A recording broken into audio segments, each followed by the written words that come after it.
now move to the keynote segment. It is an honor to invite His Excellency Federal Minister for Information and Broadcasting, Attaullah Tarar. Bismillahirrahmanirrahim.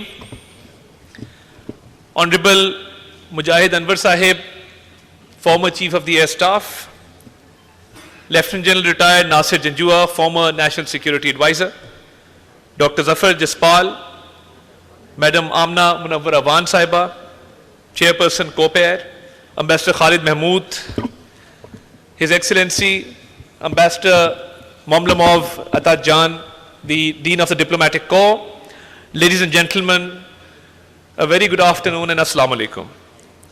It is a matter of great pride for me to be present here in this August gathering on the first year commemoration of Marka-e-Haq.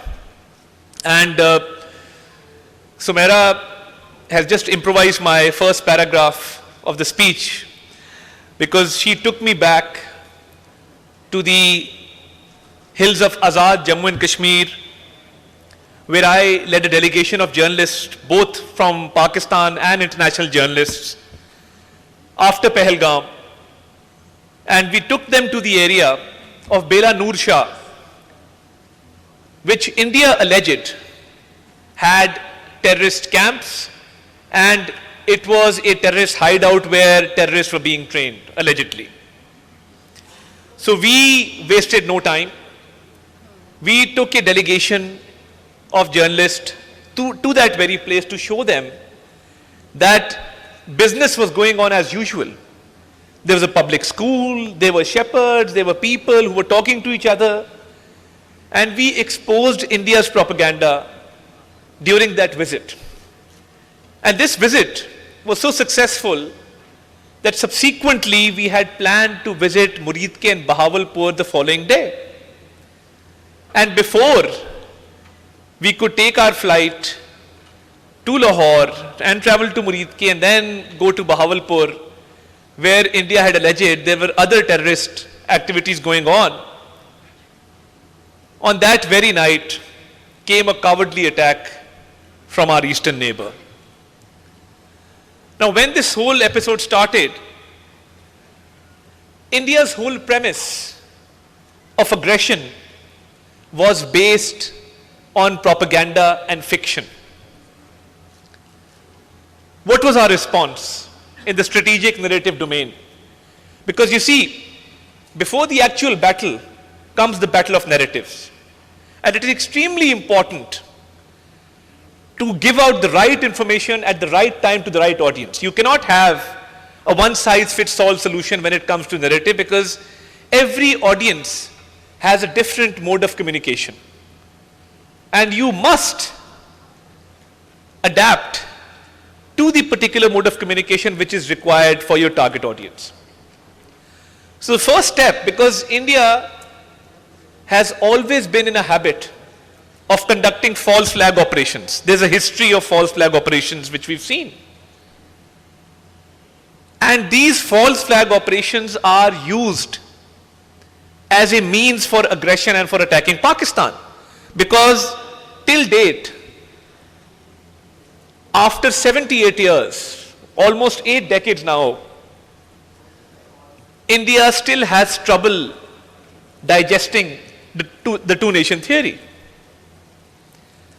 Because the creation of Pakistan, with every passing day, is gaining more strength. The basis for the creation of Pakistan, the two-nation theory, is getting stronger with every passing day. And we've seen the rise of Hindutva ideology across our eastern border. We've seen minorities being persecuted. So when it came to the strategic narrative, what was our first and foremost reaction? The first and foremost reaction and the first and foremost narrative that we built was that India is in a habit of internalizing its external issues and externalizing its internal issues. Now, terrorism is India's internal issue. It's not an external issue. On the other hand, the Kashmir dispute The Indian illegally occupied Jammu and Kashmir is an external issue because it is an international dispute. And as per the UN Security Council resolutions, there is supposed to be a plebiscite. The people, the indigenous people, the oppressed people of Jammu and Kashmir have a right to self-determination. So that's an external issue. Now, when a state which is oppressive in nature, a state which does not believe in giving rights to its minorities, a state which thrives on the ideology of religious extremism and right-wing politics and lacks objective clarity, lacks strategic clarity, that state will always rely on false narrative to further its objectives. So, when I say that India is promoting terrorism, I have justification, I have evidence to say so. We see transnational regression, we see transnational assassinations taking place of Sikhs. You must all be familiar with the case of Hardeep Singh Najjar in Canada. So these transnational assassinations which are taking place in US, Canada and the UK, there is an ideology behind it. And that ideology is an ideology of terrorism. So the difference between India and Pakistan when it comes to fighting extremism, when it comes to fighting terrorism is that we are a front-line state against terrorism. No other nation can claim or has to its credit sacrifices that Pakistan has made in this war against terrorism. So, starting from our armed forces, no other country has a higher officer to soldier mortality ratio. The amount of officers that get martyred is the highest. So our officers lead from the front, they motivate their jawans and their soldiers and lay down their lives for the motherland. So you have the armed forces at one end, and then you have law enforcement agencies, you have the police, and you have innocent children. Who can forget the APS attack? So when I say that no other country has to its credit the amount of sacrifices, the amount of blood that Pakistan has given in the war against terrorism, I have evidence to substantiate my argument. And being the frontline state, even our children have given sacrifices. And when it comes to assessing the economic losses, they run into hundreds of billions of dollars. So when one Pakistani lays down his or her life for the country, yes, it's for the country, but it's also to make the world a safer place, because had it not been for these sacrifices, these terrorists would have been loitering the capitals of the world. So it's an established fact that Pakistan is combating terrorism. And it's an established fact that India is promoting terrorism. So I've talked about the Sikhs, I've talked about Hardeep Singh Najjar. But what about Kulbhushan Yadav? When it comes to the internal security of Pakistan, India can make a lot of movies, yes. They can provide a lot of entertainment. But when it comes to the harsh realities and the ground realities, we not only have captured their spies, but we have legally proven our case at international forums. So our first target, coming back to why, thank you. Coming back to the relevance of this topic today, our first and foremost objective was to tell the world that Pakistan believes in peace, Pakistan is combating terrorism, and India has always promoted terrorism, because they've always spun this argument around on Pakistan. That, Pakistan does cross-border terrorism.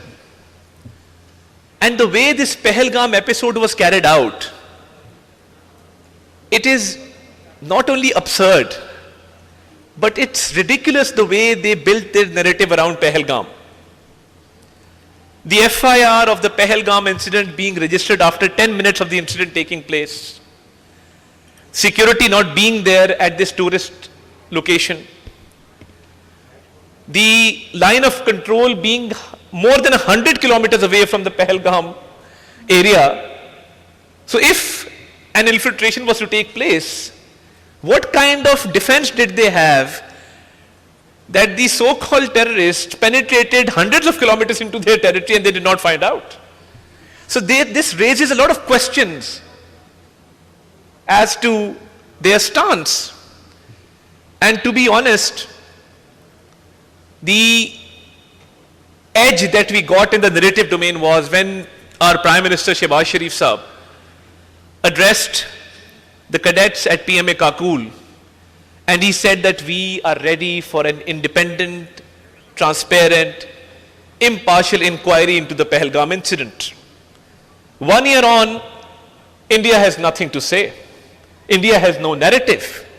Every time we raise the issue of the Pelgam false flag operation, we see no response because there is none. There is no evidence. So you see, the truth always prevails. The truth is a powerful tool when it comes to building narratives.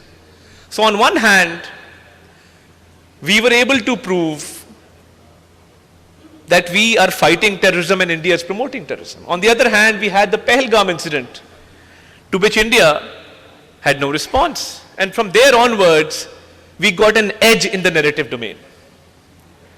This edge that we had in the narrative domain would not have been possible without unity, cohesion, and synergy. And when I talk about synergy, the civil-military relations being ideal, number one. We had a complete unity of thought and action. So if I talk about my ministry, the Ministry of Information and Broadcasting, we were in constant touch with the ISPR and we were receiving information in real time. And we were sharing information and making joint narratives. So I think synergy was of prime importance. And we saw this synergy, this unity trickle down at all levels.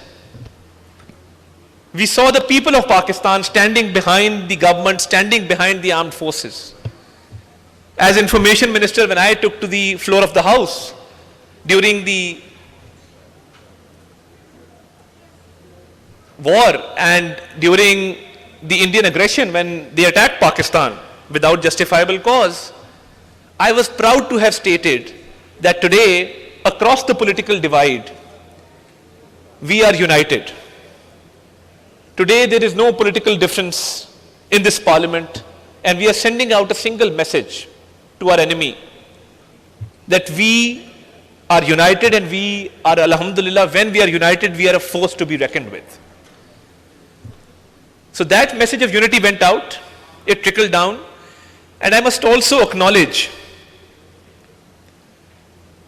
the people of Pakistan.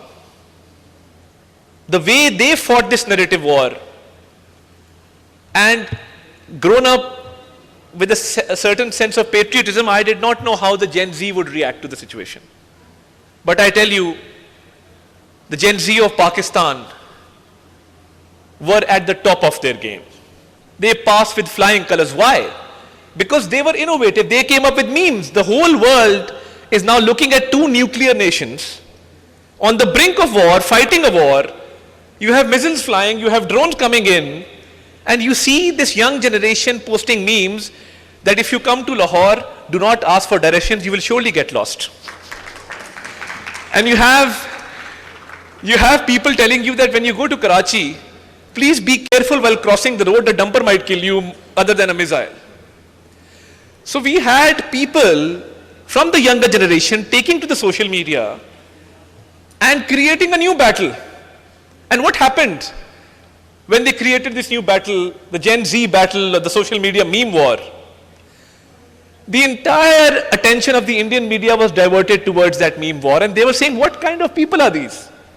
There's a serious business going on. You have a full-blown war at your hands, And you have the young generation of Pakistan making fun of India in their own way and creating humor, creating satire, creating memes. So we must, when we are commemorating this 1 year of Marka-e-Haq, we must pay tribute to the Gen Z of Pakistan, to the younger generation of Pakistan for doing a fabulous job when it came to the narrative building. The Pakistani media channels, when compared with the Indian media channels, Pakistani journalists, Pakistani anchors, I must pay my compliments because they were very mature, they were very responsible, and they avoided sensationalism. So when we used to put on Indian channels, there was a lot of dramatization going on. There was a theater of sorts. And when our narrative got too much for them to digest, which it always does, because they don't have an appetite for truth. When you don't have an appetite for truth, you often get indigestion. So what happened? They banned our YouTube channels. Next challenge that I was faced was, should we ban their YouTube channels? I was very clear. The moment my team came to me and said, "Ke sir, kya karna hai? Should we ban their channels?" I said, absolutely not. Why? There is such good humor going on. There is such good comedy going on that in this whole stress of war, there is a sigh of relief coming from them. So please do not ban their channels. Let our people watch the level that they can stoop down to.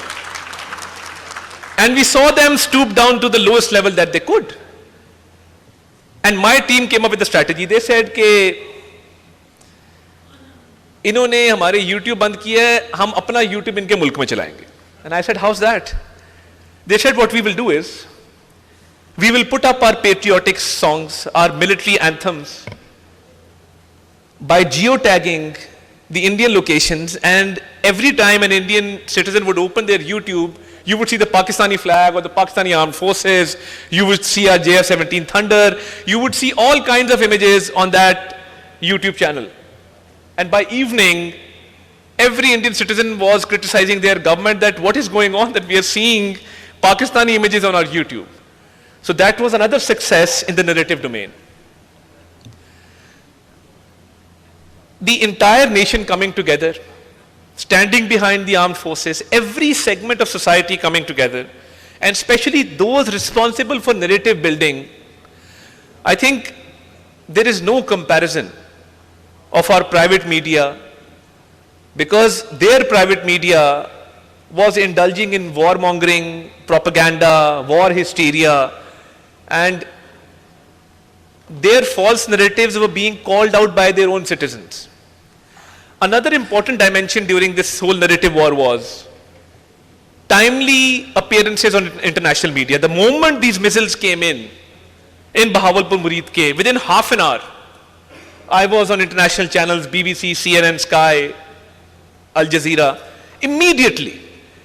Because the first narrative that goes out in the news cycle always stays longer.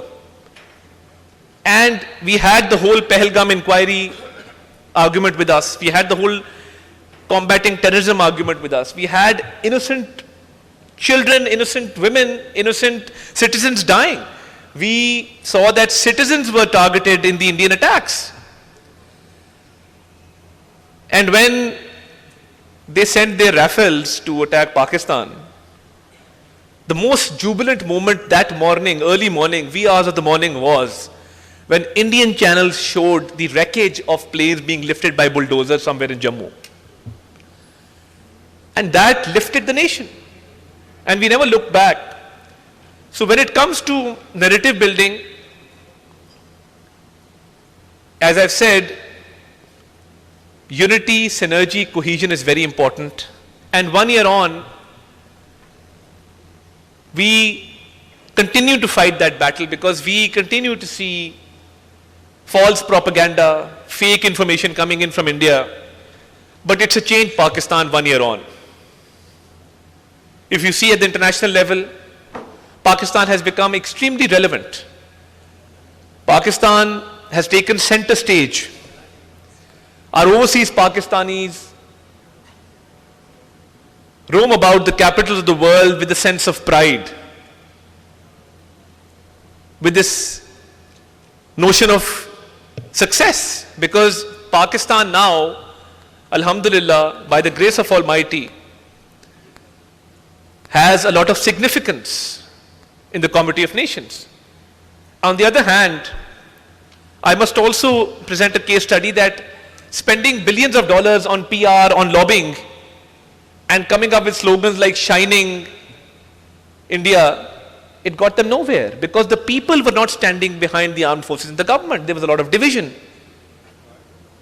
And in contrast, we focused on the truth, we focused on an in-depth strategy, we focused on unity, synergy and cohesion, and we focused on delivering the right information at the right platforms.